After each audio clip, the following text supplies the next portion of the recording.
vieron dónde vivía y se quedaron con él. Inlakesh katanesh Ishmaya, kinsikikesh yetel kimak olal.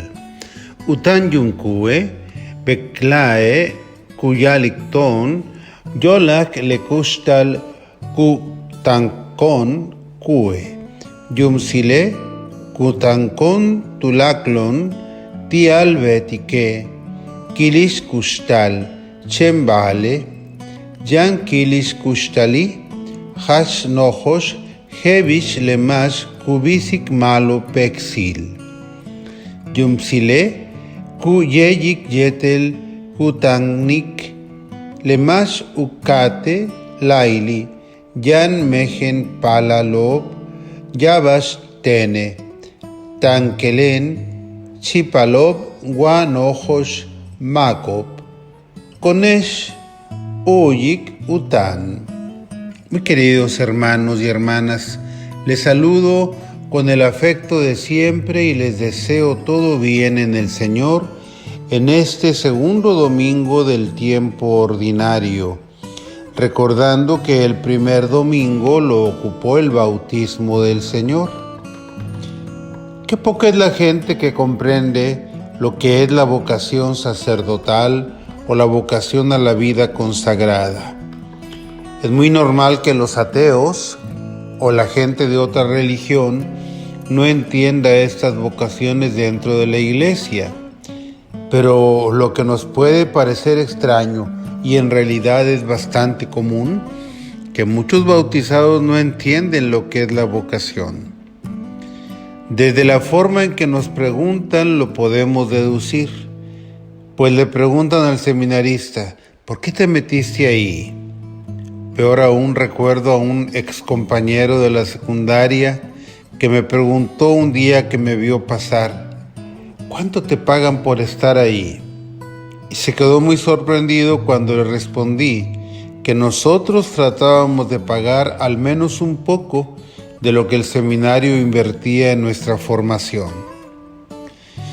Y a los padres no falta quien les pregunte, ¿por qué quiso ser sacerdote? O a las religiosas, ¿por qué te hiciste monjita? Y es que esa respuesta solo se puede entender desde la fe y no se le puede explicar a quien no cree o no conoce lo que es el llamado de Dios. Si no entienden esta vocación, mucho menos entenderán que todos los bautizados, a todos, nos llama el Señor a vivir en santidad. Ustedes deben ser santos porque yo soy santo. No van a entender tampoco que el matrimonio y la eventual soltería son también una vocación. El sacerdocio, la vida consagrada, el matrimonio, la vida de soltero, son para el creyente una vocación dentro de la única gran vocación a la santidad. Para el creyente, no se trata entonces de elegir la carrera o el camino que más me gusta o más me conviene, sino de elegir el camino por el que estoy convencido que Dios me llama. En muchas escuelas tienen el departamento de orientación vocacional y tantas veces quienes lo dirigen o los alumnos que ahí acuden no han entendido lo que significan los términos orientación vocacional. La palabra vocación viene del latín y significa llamado. Si no eres creyente, pensarás en el llamado de la naturaleza, de mi inteligencia o de mis conveniencias o gustos. Pero si eres creyente, verás que significa el llamado que Dios te hace para servirlo a Él y a tus hermanos desde un estilo de vida o de una profesión. Algunas veces me han preguntado algunos buenos muchachos, Padre, ¿cómo puedo saber y estar seguro si Dios me llama a la vida sacerdotal? Y yo les he contestado que si me lo están preguntando, es porque Dios no los está llamando, al menos no todavía. Pero haciendo oración diaria, todos los creyentes, pero especialmente los jóvenes, debemos preguntarle al Señor: Señor, ¿qué quieres de mí? Para que un joven o una joven se enamore, no es necesario explicarle nada. Y cuando se enamora, no sabrá explicar por qué se enamoró de esta muchacha o de este muchacho, aunque no se trate del más galán o de la más hermosa. Como decía Blas Pascal, razones hay del corazón que no entiende la razón. Y algo parecido podemos decir de la fe, pues razones hay de la fe que no entiende la razón. En todo caso, experimentar la vocación religiosa o sacerdotal se asemeja un poco a la experiencia del enamoramiento. Siempre la vocación seguirá siendo un misterio de Dios. En el Santo Evangelio de hoy, según San Juan, tenemos el caso de los primeros discípulos que Jesús llamó. Y la primera lectura, en este caso tomada del primer libro de Samuel, nos presenta el relato de la vocación de Samuel. Como siempre, en el tiempo ordinario de la liturgia, la primera lectura va brincando de un libro a otro del Antiguo Testamento con un pasaje en armonía con el tema del Evangelio. Andrés y Juan eran discípulos de Juan el Bautista, pues frecuentaban su enseñanza. Ellos estaban siendo llamados interiormente por Dios a una vida mejor. No eran llamados por el Bautista, sino que reconocían en sus palabras la voz del Señor. Por eso cuando el Bautista ve pasar a Jesús y les dice: «Este es el Cordero de Dios», ellos dejan a Juan y siguen a Jesús. Es muy profundo el adjetivo que Juan le pone a Jesús, pues lo llama Cordero de Dios. Cada Pascua, los judíos inmolaban un cordero por familia para recordar la liberación de la esclavitud de Egipto. Y todos los días se inmolaban en el templo de Jerusalén cientos de corderos. Pero ahora se trata del Cordero de Dios.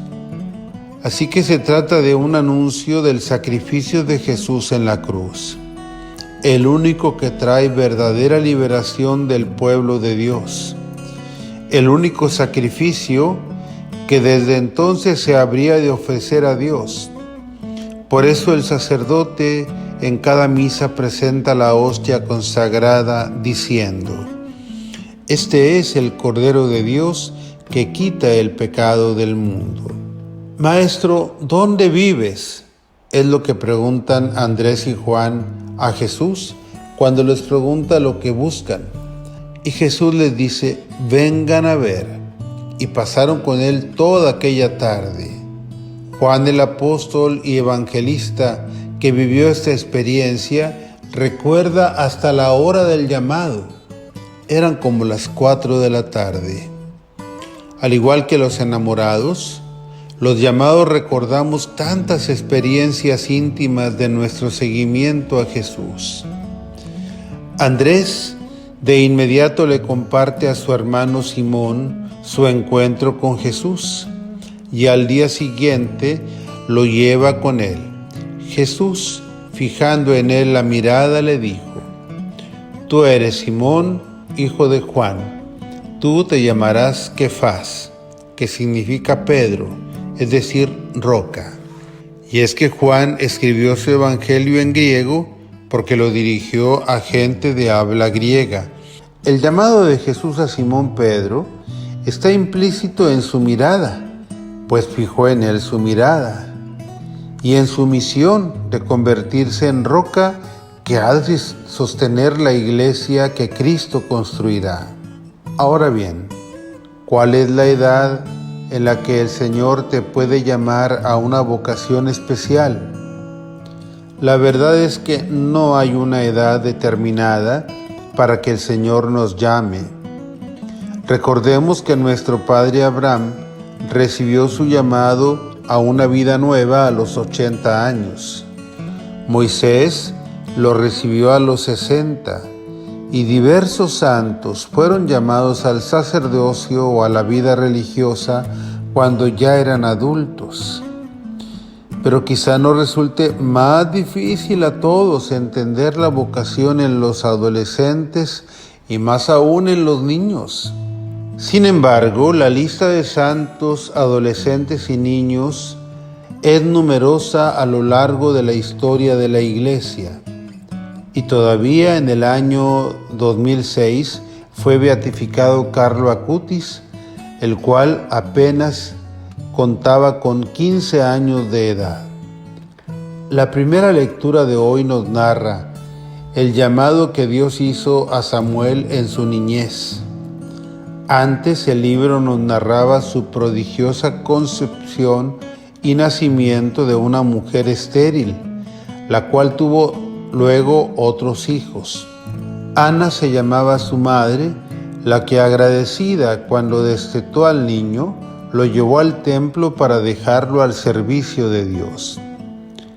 Alguien podría decir que eso fue una injusticia y que eso no es una vocación. Pero un creyente y aún una madre creyente puede entender lo que significa la gratitud para con Dios. Además, el texto nos habla de cómo luego el niño recibió personalmente el llamado que Dios le hizo. Fueron 3 veces que el niño despertó una noche escuchando el llamado de Dios, pero creyendo que era el sacerdote Elí quien lo llamaba. En cada ocasión el niño fue a la recámara de Elí atendiendo a su supuesto llamado. Pero al darse cuenta Elí que era el Señor quien lo estaba llamando, le indicó cómo debía contestar si volvía a escuchar el llamado. Y cuando por 4ª ocasión le llamó el Señor por su nombre, él respondió: «Habla, Señor, tu siervo te escucha». Con esas mismas palabras podemos responder nosotros, o con las palabras del Salmo 39. «Aquí estoy, Señor, para hacer tu voluntad». No nos cerremos a la posibilidad de que Dios pueda llamar a un niño pequeño o adolescente. Tomemos en serio las expresiones religiosas y los valores que tantas veces nos enseñan los niños. Que tengan todos una feliz semana. Sea alabado Jesucristo.